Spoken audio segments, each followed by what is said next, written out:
This year, I was placed in a first grade classroom at Schavey Road Elementary School in DeWitt, Michigan.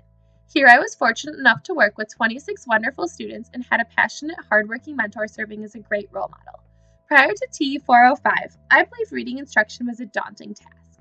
Watching my students develop in their literacy as confident readers, I now believe it is manageable if taken step by step and day by day.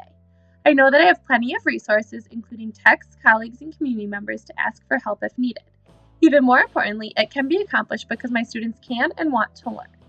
Our text, Early Intervention for Reading Difficulties by Scanlon, Anderson, and Sweeney provided a wealth of information on how to assess and instruct young readers. I learned the importance of differentiation in structuring my reading lessons because each student will be at a different level and has unique individual needs. It is obvious when thinking about how no background experiences will be the same, and those are so vital to the growth of young readers. Discussing in class how to teach literacy helped me to acquire tricks and strategies for working with students individually, such as the importance of enunciating letters without any extra sounds, highlighting spelling patterns for students to visually see, engaging students with the topic of the literature, and much more. Teaching in my field placement gave me valuable experience in actually implementing reading assessments and instruction. By finding out where my student fell in the modified cognitive model by McKenna and Stahl, I was able to plan a lesson at his just right level to move his literacy development forward. The feeling of making a difference in teaching him Mommy E was so rewarding and satisfying, in addition to being great practice for what I will do every day in my own classroom. I learned about my students as readers by observing them during their daily 5 time, administering individual reading assessments from the QRI-5 and McKenna and Stahl books, teaching them lessons adapted from Scanlon, Anderson, and Sweeney, and through simple conversations with them each day I was there. In order to determine students' needs, the modified cognitive model provides a great guide on areas to assess.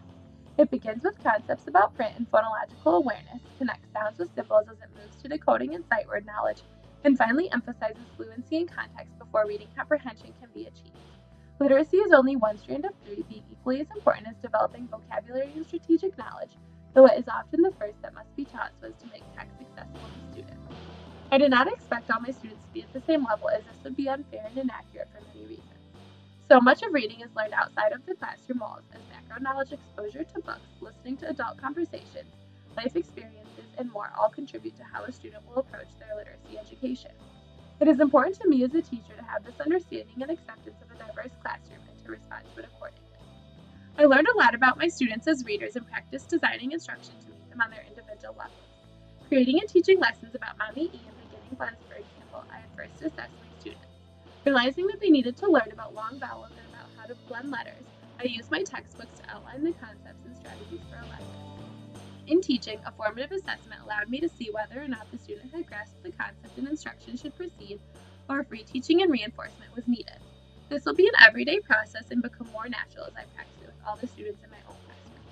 I really liked the daily 5 model I was exposed to this year. Therefore, during reading instruction, stations in my classroom will demonstrate engagement in many ways.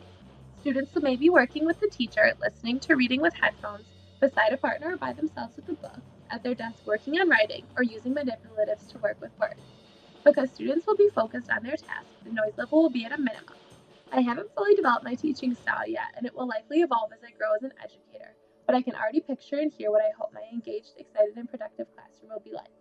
In the future, I'll take teaching day by day and celebrate the small victories we achieve. I'm excited to work with my students and watch their literacy, including their reading, among many other skills, emerge and develop.